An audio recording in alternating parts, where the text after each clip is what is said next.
Hi, welcome to Addiction Recovery Place podcast, the podcast championing addiction treatment professionals around the world. I'm your host, Chris Langley, and I'm very pleased to introduce today's guest, MacKay, who is the founder of Interstate Healing and Recovery and is based in Montana. Megan is a certified sex addiction therapist and a certified licensed clinical professional counsellor in the states of Arizona and Montana, and an EMDR trained psychotherapist. Megan is also a certified clinical mental health counsellor at Trapper Creek Jobs Court and a board member of Returning Youth Initiative. Welcome to Addiction Recovery Place podcast, Megan. It's so good to have you with us today. Thank you. Really appreciate it. So we're just going to start off first. So can you tell us about yourself, your career, and how you started? What the great work that you're doing in Montana? It depends on how far back you want to go. It's entirely up to you. I had a very different life before I became a therapist. I probably lived a good 3 or 4 different lives. And so what got me into therapy was a personal experience with addiction and trauma, as a matter of fact. So I was in my 30s and I was a chemist. I had gotten into medical school and I was a couple of years in when it got the worst. And I went through my own recovery journey. And at the end of it, I decided I wanted to give back to others. I won't get into the details of that because I do share my story and it's, I talk about it all the time, but that's not what we're here for. So counseling came along as a way I was looking at psychology versus counseling, and I wanted a more holistic one-on-one career in talking to people. I know there's counseling psychologists, but then counselors themselves have a perspective of the psychologists use the medical model and counselors use a all-inclusive model, and that was what kind of had me lean more towards counseling as a field versus psychology. I didn't want to just test people and diagnose them. I wanted to talk to them and work with them and learn how to, actually resolve their trauma, and help them to get into addiction recovery, to maintain a new lifestyle and develop these insights like I had already back then. So I started from the ground up. I had already had a near doctorate degree and I went back and I finished an associate's in addiction, and it was the best decision I ever made. So, uh, throughout my counseling career, I've always just taken opportunities and steps up in order to get the best training I could. And um, I eventually earned my EMDR certification. I had found that cognitive behavioral DBT didn't really resolve what I wanted to resolve in terms of complex PTSD, major addictions, compulsive behaviors that people were just put on medications for. Um, and so I kept searching and kept getting higher level positions, and I kept looking for opportunities. I kept meeting new people and building my network. And over time, I had earned a position over at the Meadows, which was one of my favorite positions. And in terms of, I don't want to talk a lot about it there, I was exposed there to a lot of new and different types of therapies. That is where I earned my CSAT certification, certified sexual addiction and post-induction therapy.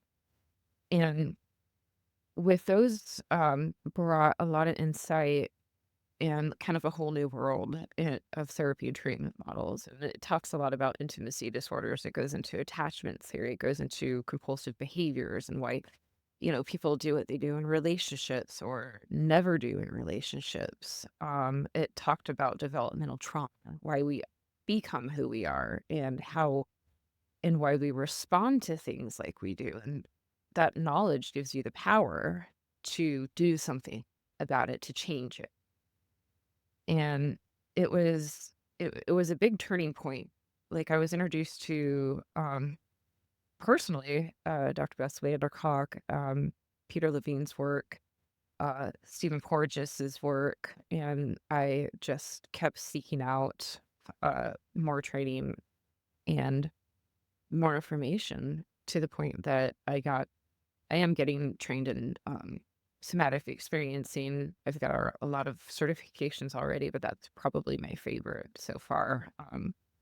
And I had the opportunity to meet Dr. Porges, and currently somebody who he had introduced me to, which is a very powerful therapist I work in conjunction with. And so I basically have a really good network for people who are very passionate about what they do and keep moving forward and pioneering new facets of the field. My interest now is in, I mean, the compulsive behavior stuff is pretty easy. I'm starting to develop treatment things into like professional training courses, um, chapters of books. Eventually, I'll have my own like workbook uh, in terms of autism and intimacy behaviors. So a little more specialized niche. Goodness me. How long has this whole journey taken up to the point now, Megan? Because you've done an extensive amount of research and work and training and qualifications. How long has this been going? How long have you been doing this for? Since 2016. So less than 10 years, and you've achieved all of this. My goodness me, that's incredible. That really is. Well, congratulations first of all on the recovery and throwing yourself fully into this. I mean that's quite impressive what you just listed off the last question. So thank you so much for that. You obviously work with people who are experiencing many different kinds of addictions. So can you tell us about the work and who you help in your community and online? Of sorts. A lot of times it's like my primary population right now because I have a very small caseload in my private clientele has to do with intimacy disorders and compulsive behaviors. So I am a trauma therapist for a men's recovery ranch, and we have anywhere between 6 and 10 um, clients on a weekly basis. I have a couple of private uh, individuals that I do see, but I keep it very limited. I do work full time for a Job Corps, and that's a young adult population. Yeah. You just mentioned Jobs Corps because you have your own practice, obviously, Megan, but you work for Returning Work Initiative and Job Corps. Can you tell us about the vital work that you do for both of these organisations? It sounds really interesting. Yeah, Job Corps is a training facility that is federally funded that takes young adults and gives them training in a variety of fields. We have like 9 here, including electrical, facilities maintenance. Still waking up. Sorry, my brain's getting online. Painting, masonry, carpentry, and stuff like that. And so the young adults that come in between 16 and 24 have these opportunities to build lives, and a lot of them are, from economically disadvantaged backgrounds, and so that brings in a lot of struggles oftentimes that haven't been addressed, that they haven't been able to address. So we get a lot of people from uh, rough neighborhoods, from broken families, struggling with some sort of neurodivergency, usually some sort of trauma in the background, usually using maladaptive coping behaviors of some kind, like addictions, because that's how they learn to cope and get by. Um, the Returning Youth Initiative and the board that for the radio station that's local here, those are volunteer positions, and so I kind of help govern the direction of them, but it's not a paid position. So with the Returning Work Initiative, Megan, so someone comes in to get trained to be an electrician or a trade, but then you're there to help with helping them with their addictions and their mental health issues as well. So that's quite an interesting angle that someone's there to actually deal with that as well. So someone can come in to help for a job, but then also get help around their health as well. That's very impressive. I mean, it must be a very successful program given the amount of support. Is job corps, and it absolutely is. It's such a vital part of our community. And when we have our graduates, they're immediately like put into the community and they become part of the workforce and develop a better quality of life because of that. And so I'm hoping to give them a bit of help in terms of self-growth when it comes to having that access, because I mean, mental health is really expensive. Um, and quality mental health is really hard to find. I know everybody out there in this field does really good work, but the more training you get, the more expensive it becomes. It So must be incredibly rewarding to work with that group of young people as well, to see them grow and see them with, working through their careers and their training, and then you're there to help them. That must be amazingly rewarding for you. yeah, as we say, we're all here for the Yep, kids. yep, that's right, most definitely. I just wanted to touch on something, because you work with many different addictions and people who experience mental health trauma. There's obviously the opioid crisis that's sadly sweeping across the nation and now the world, and quite rightly, people are really paying attention to this. But can you tell us about some of the addictions that are forgotten or are just simply ignored? Yeah, there's so many. There's food, there's porn, there's sex, there's relationship addiction, love addiction. There is adrenaline junkie addiction, um, drama addiction. I mean, really, it's anything that somebody uses to cope with life circumstances that essentially starts to harm them in some way. And it's something that they do compulsively and impulsively, and they eventually lose the ability to stop at some point. That's kind of the defining line of an addiction. Alcohol and drugs, those are commonly known and have been more addressed and at the forefront of our minds. But if you don't look at what it is that they're doing behavior wise, there's money addiction, there's workaholism, work addiction, which are every single one of them are just ways to avoid life on life's terms. That's excellently put. Yeah, because there does seem to be a lot, like listed a whole load of addictions that people seem to forget about and don't acknowledge as actually as an addiction as well. So I just wanted to ask that because of your extensive experience. You also you work with clients that have dual diagnosis. Um, do you think it's been treated as it should? And what would you like to see to improve joint working with services that provide services for people who are experiencing addictions and mental health trauma together? Have a dual diagnosis. Um, what would I like people to know is look for the behaviors for the why and don't just treat the behavior of addiction in itself. Addiction is there for a reason. It's like putting a band-aid over a bullet wound, and you have to dig and find that bullet and figure out why there's a band-aid and not a healed and cleaned out and patched up, actually sewn up wound. Going through the trauma therapy is usually what it takes. Revamping of one's life. Do you think there's a disconnect between services of mental health and addiction services? Do you think there should be more joint working, or is enough being done? Do you think for that? It's so bare minimum.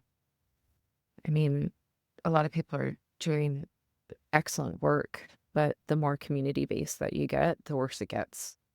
No, I don't think they're doing enough. It's disjointed, it's disconnected. Yep. Yeah, most definitely. I had the same experience myself working in England. The same problem. That's why I asked, because you work with both clients. So thank you for that. I'd just like to touch on your website, because I've read several blogs of yours and they're just amazing. I would suggest anyone to go and read them. But one of the blogs that I read was about attachment styles, and you touched on this earlier. And I previously interviewed a couple of experts about this on this podcast, Megan. But can you explain to our audience your perspective on attachment styles and how this relates to people who are going through an addiction or a mental health trauma? That's a really good question. I didn't know you read those blogs. Thank you. Oh yeah, I've read all of them. Attachment styles are at the heart of a lot of people's core wounds. And, I always say first as a trauma therapist, I assume we as trauma therapists assume that people do the best they can with what they have. It's never about like saying your parents were crappy, they're bad people or anything like that. It's about looking at why you became who you are. People make up narratives unconsciously about life and um, make it make sense depending on their experiences from birth and how they're treated and how the world is reflected to them through their major caregivers. A boy's first relationship with a woman is with the mom and with the dad, with men. Those are models for how to relate to those sexes. Same with a woman. And so that's why, and that's where the attachment style comes in. And if there is some kind of shift from a secure point, if the child learns to distrust the parent in a major way, then they're going to carry on that distrust to all of their future relationships unconsciously. Um, and so again, looking at caregivers are affected. I'm a parent with life. We have to deal with life. We have to work. We have to let our children experience things and learn their own lessons. And so it's not a fault of the caregivers. It's more of this is what affected the child. And this is why the child grew up to be the way, what would eventually be my patient, why they became the way they were. And with that knowledge, let's say they, had a really rough relationship. Mom was ever able to be home because she was working 2 or 3 jobs, trying to make ends meet and just to survive. And so the siblings raised each other. That's going to affect every one of them from the youngest to the oldest. And the oldest is probably going to be super responsible and never was really allowed to have a childhood and carry that on into perfectionism and struggles in those areas and not being able to talk about emotions because they were never allowed, stuff like that, not knowing how to play and enjoy life and have fun. A lot of workaholics are from that type of background. Um, So their relationships are going to be distant and at arm's length. That's going to be an avoidant dismissive type relationship, and they're going to want somebody close, but they don't know how to keep that. And they have to keep everything in mind, keep it in control. And this is the unconscious behaviors and the biases. This is how they think they should be because it was always like that. And that is going to disrupt how they bond to potential partners and mates. Partners and mates want intimacy emotionally, not just sexually. Those a lot of individuals confuse sexual intimacy for actual intimacy. There's emotional and spiritual connections that you need to have in a relationship, the ability to communicate, the ability to connect and have stuff in common. So avoidant dismissives keep people like their biggest fears of emotional intimacy. With an underlying fear of abandonment. They could have been potentially in an enmeshing relationship or in a completely neglectful relationship where they're abandoned with their major caregiver. So enmeshment is that suffocating mom told me, dad told me, whoever this is a caregiver told me how to feel all the time every day. I didn't know what or how to feel myself, or it's over controlling, suffocating type feeling. And then there's just neglect and abandonment, which could be and it's usually unconscious and not on purpose, but if like the parents were or caregivers were always away working, or they were struggling with their own addictions, or they were there physically but not mentally. There's all sorts of reasons then that child at that point may have formed a low self-worth and self-value and a set of ways to try to keep their caregivers close. This is why we get so many issues with people who are in foster care in adoption, because they have attachment ruptures and they don't know how to relate to others when they grow up because of that. So I could talk forever about that. I'm trying to not do. Goodness me. That was an amazing description. Thank you for that. It's something that's always interested me. We've had a couple of experts who've spoken on this podcast before about this, and it's a subject that I'm very interested in as well. And it was a really fantastic explanation of attachment theory, Megan. So thank you for that. I just want to touch on something that always comes up in a lot of my podcasts, and it's the word stigma of addiction and mental health. I'd just like to ask you, can you tell us what your opinion is as to why stigma has such a big impact on someone wishing to access treatment for addiction or mental health trauma? Because it seems to be such a big barrier to someone actually wanting to engage with the service. Yeah, it still is. Nobody wants to be rejected and mocked or shamed for struggling with something.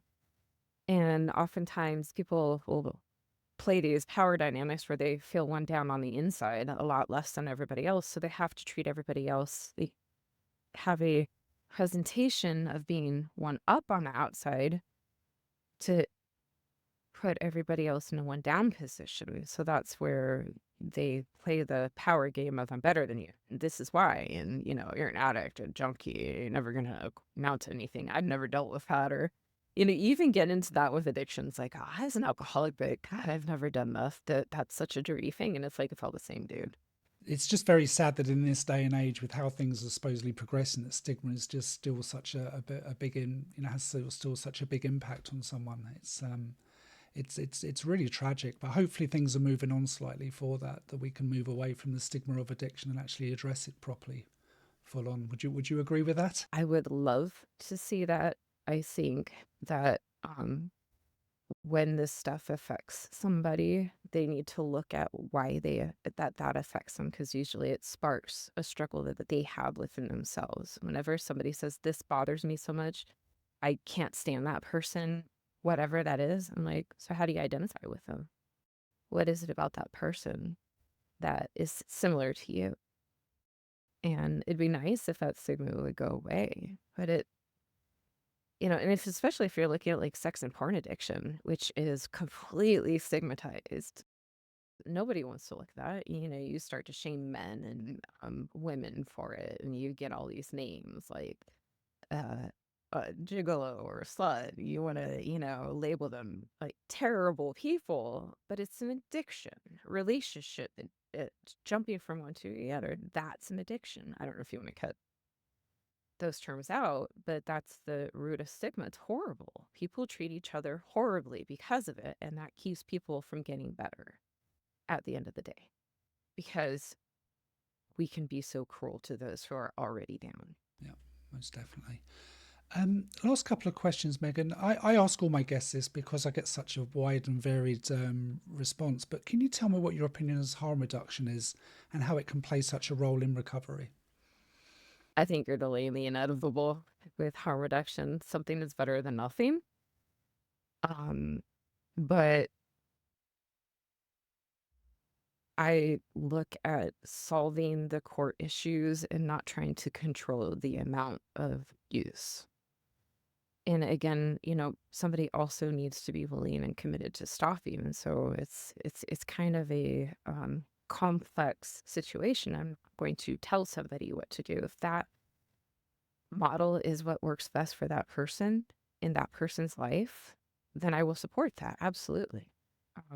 I'm not going to, encourage it in somebody who has like 10 DUIs and, looking at jail time and, let's, just decrease your use a little bit, even when going for the P test for the judge, that's not going to be feasible, but it depends on the situation and the person. I'm a proponent of abstinence and life change, lifestyle change in a all around manner, holistic perspective. Learn to be happy without using stuff. Learn how to cope with life in a healthy manner. Find that true internal peace that you've been searching for in those things all along. I love that answer. That's wonderful. Last question, Megan.